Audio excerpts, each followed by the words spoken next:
నేను మొన్ననే రిటైర్ కావాలనుకున్నాను. గౌరవ ముఖ్యమంత్రులు చంద్రబాబు నాయుడు గారు లేదు ఒకసారి నువ్వు కూడా ఉండాలి, మీ అబ్బాయి రాఘవ్ బాబు ఏదైనా విధంగా ముందు ఏదో పదవి ఇచ్చి ఆ తర్వాత ఎంపీ చేసే కార్యక్రమం నేను తీసుకుంటానని చెప్పడం కూడా చెప్పాను. కాబట్టి అందరికీ నమస్కారం. ఈ రోజు మాగుంట శ్రీనివాసులు రెడ్డి సంచలన వ్యాఖ్యలు చేశారు. తన బర్త్డే సందర్భంగా కూడా రాబోయే రోజుల్లో 2029 అంటే వచ్చే ఎలక్షన్లకు రాజకీయాలకు గుడ్ బై చెప్తున్నట్లు ఆయన ప్రకటించారు. ఆయన మాటలు ఒకసారి మీరే వినండి. నేను మొన్ననే రిటైర్ కావాలనుకున్నాను.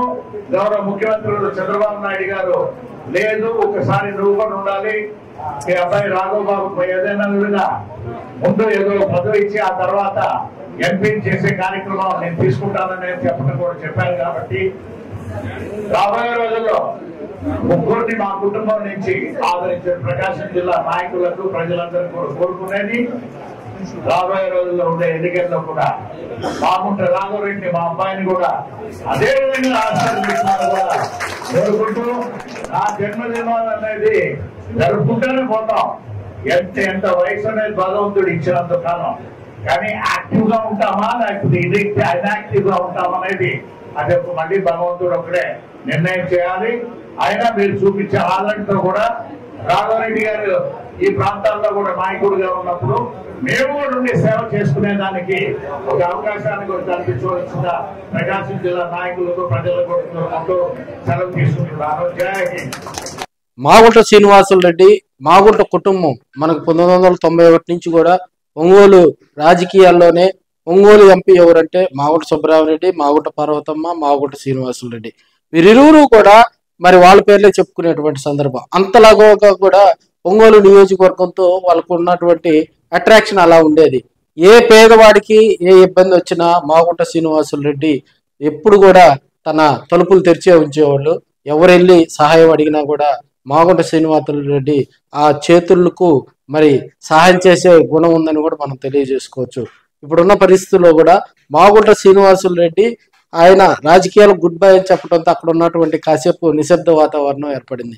తేరుకొని రాబోయే రోజుల్లో మరి తన రాజకీయ వారసుడిగా ప్రకటించడంతో కొంత అక్కడ ఉన్నటువంటి కార్యకర్తలు కొంత ఆనందోత్సవాల్లో మునిగిపోయారు. ఎందుకంటే ఆయన ఆరోగ్యం కూడా ఈ మధ్య కాలంలో కొంత సర్జరీ చేయించుకోవటం, ఆయనకి హెల్త్ ఇష్యూస్ ఉండటం వల్ల రాబోయే రోజుల్లో వాస్తవంగా 2024 ఎన్నికలప్పుడే ఆయన విరామం ప్రకటించారు. అయితే చంద్రబాబు నాయుడు గారు పిలిచి మరి ఇప్పుడున్న పరిస్థితుల్లో కూడా 2024 ప్రత్యక్ష ఎన్నికల్లో మీరు పాల్గొనాలని చంద్రబాబు నాయుడు ఒత్తిడి చేయటం, రాబోయే రోజుల్లో మాగుంట రాఘవరెడ్డిని ఎంపీగా కూడా ఒంగోలు ఎంపీగా గెలిపించుకునే బాధ్యత మాది. వచ్చే ఎలక్షన్లోని మాగుంటకు మరి చంద్రబాబు నాయుడు గారు పెద్ద ఆయన భరోసా ఇవ్వటంతో మాగుంట ఒక అడుగు వెనక తగ్గి 2024 ఒంగోలులో కూడా ఎంపీగా ఆయన పోటీ చేయడం జరిగింది. భారీగా 50,000 పైగా కూడా మెజార్టీతో గెలుపొందడం జరుగుతుంది. మనం చూసినట్లయితే బలరాం కృష్ణమూర్తి గారు ఒకసారి మాగుంట శ్రీనివాసులు రెడ్డి మీద గెలవడం జరిగింది. వైవి సుబ్బారెడ్డి గారు ఒకసారి గెలవడం జరిగింది. అంటే 98 నుంచి దాదాపుగా 2024 వరకు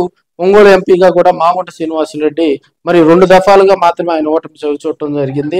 అదేవిధంగా ఇప్పటి వరకు ఒంగోలు ఎంపీ అంటేనే టక్కును గుర్తొచ్చే చిన్నపిల్లని అడిగినా కూడా గుర్తొచ్చే పేరు మాగుంట శ్రీనివాసులు రెడ్డి. అంతగా కూడా మరి సీనన్న అని అందరం ముద్దుగా పిలుచుకునే విధంగా కూడా మాగుంట శ్రీనివాసులు రెడ్డి ఒంగోలు ప్రజలకు అట్రాక్ట్ అయ్యారని కూడా తెలియజేసుకోవచ్చు. ఒక ఒంగోలే కాదు, ఒంగోలు పార్లమెంటు పరిధిలో ఉన్న అన్ని నియోజకవర్గాల్లో వివాదరహితుడిగా, అదేవిధంగా ఒకరితోటి మరి కయ్యానికి చాలా దూరంగా ఉండే వ్యక్తిగా కూడా మాగుంట శ్రీనివాసులు రెడ్డికి గొప్ప పేరుందని కూడా మనం తెలియజేసుకోవచ్చు. మరి అలాంటి వ్యక్తి మరి రాజకీయాలకు గుడ్ బై చెప్పడం, తన వారసుడిగా రాఘవరెడ్డిని ప్రకటించడం కూడా, ఎందుకంటే రాఘవరెడ్డి గారు కూడా మరి కొన్ని రోజుల్లో యాక్టివ్ గా పాలిటిక్స్ లా మరి తండ్రి వెంట నడుస్తారని ఇప్పటికే దానికి సంబంధించి ప్రణాళికలు కూడా సిద్ధం చేస్తూ ఉన్నారు.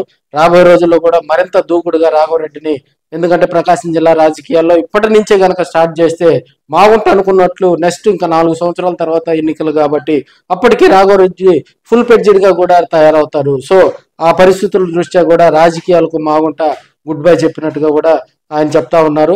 ఏదేమైనప్పటికీ మాగుంట అభిమానులకి కొంత నిరాశ కలిగించే అంశం. ఎందుకంటే పెద్ద ఆయన అని చెప్పుకునే మాగుంట శ్రీనివాసులు రెడ్డి ఇక నుంచి తన కుమారుడి చేతిలో ఒంగోలు పార్లమెంటు బాధ్యతలు పెట్టనున్నట్టు మనకు తెలుస్తా ఉంది.